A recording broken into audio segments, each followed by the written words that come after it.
Assalamualaikum warahmatullahi wabarakatuh. Alhamdulillahi rabbil alamin. Wassalatu wassalam ala sayyidil mursalin wa ala alihi wa sahbihi ajma'in.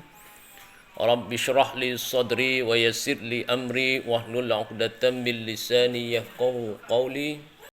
Wasaddid lisani wahdi qalbi bihaqqi sayyidina Muhammad sallallahu alaihi wasallam. ولا حول ولا قوة إلا بالله العلي العظيم ولا حول ولا قوة إلا بالله العلي العظيم ولا حول ولا قوة إلا بالله العلي العظيم. Jadi kita sambung lagi perbicaraan kita, perkongsian kita berkenaan dengan memahami makna ad-din ataupun agama. Sebenarnya perbicaraan mengenai ad-din ini sangatlah luas. Panjang ceritanya kata orang Kelantan. Yang mana kalau kita nak urai secara mendalam, maka ia memerlukan jangka masa yang agak lama. Namun insya-Allah kamu akan cuba kongsikan sedikit lagi berkenaan dengan ad-din ini.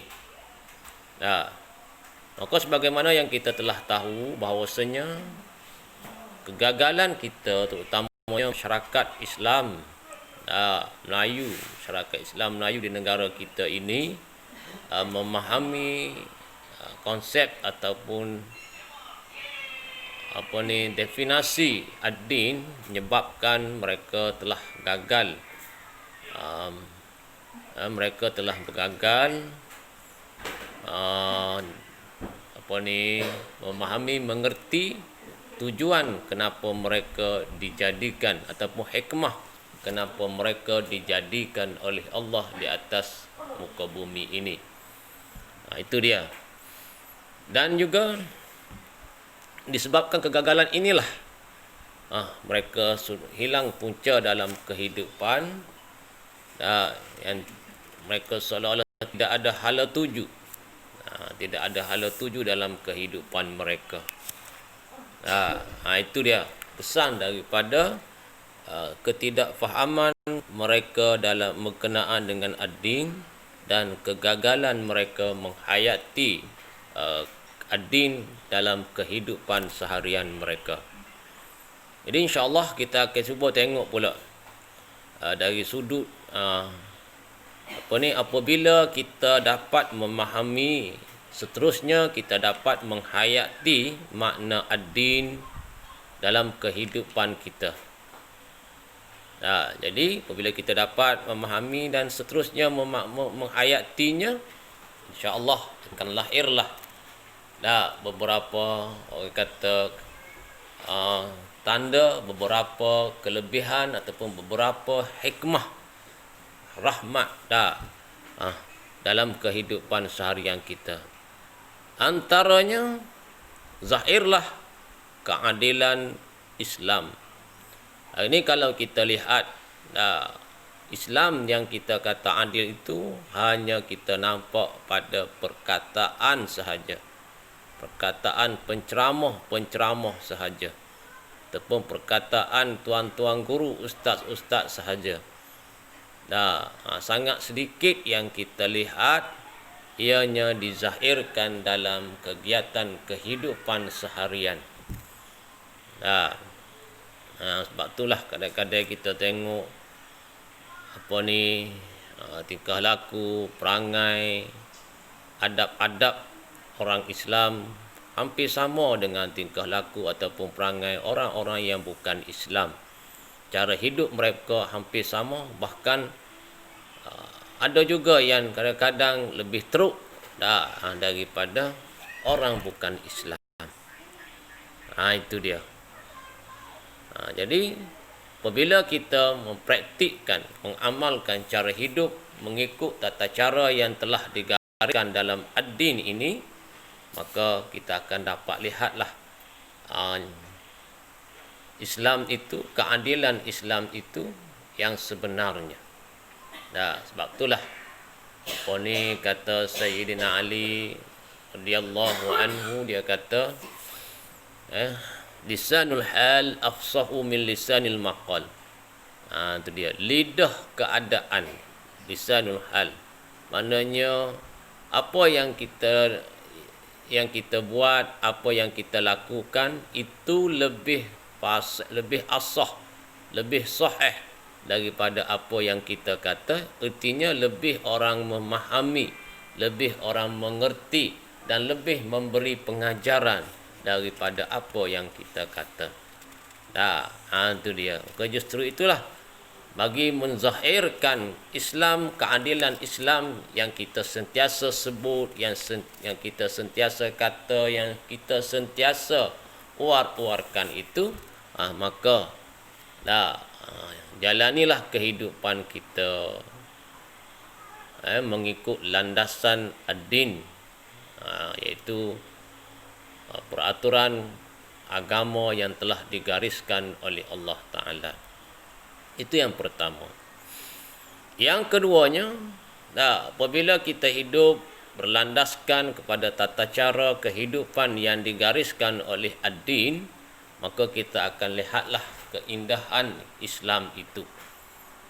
Comelnya Islam, kata Kelantan, comelnya Islam ni terzahir dia apabila kita mengamalkan cara hidup Islam.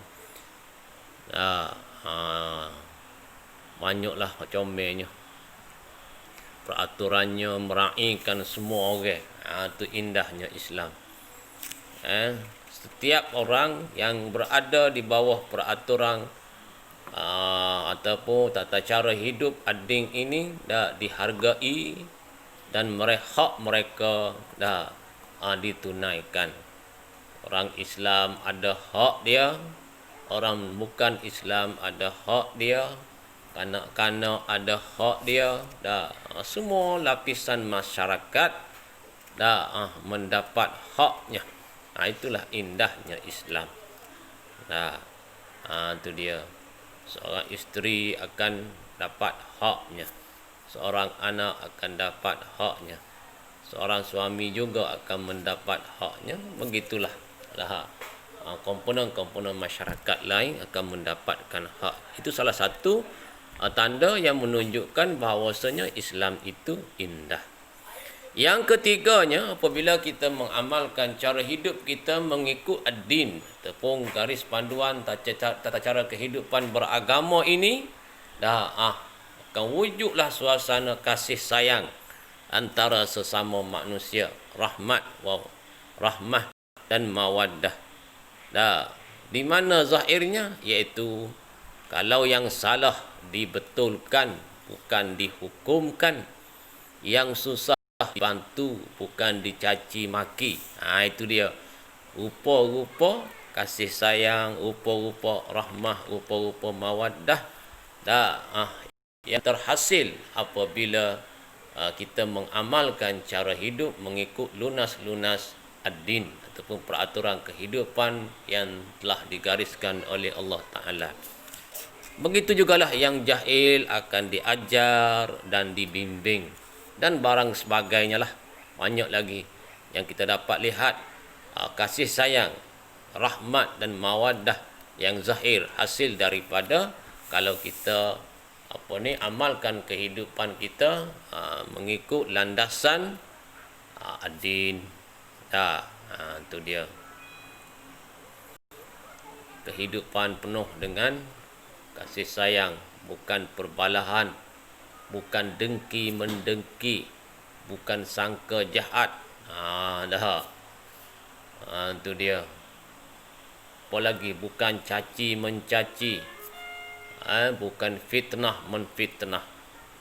Kerana apa? Kerana semua perkara itu telah digariskan dalam hukum ataupun peraturan ad-din itu, bahawasanya perkara sebegitu diharamkan.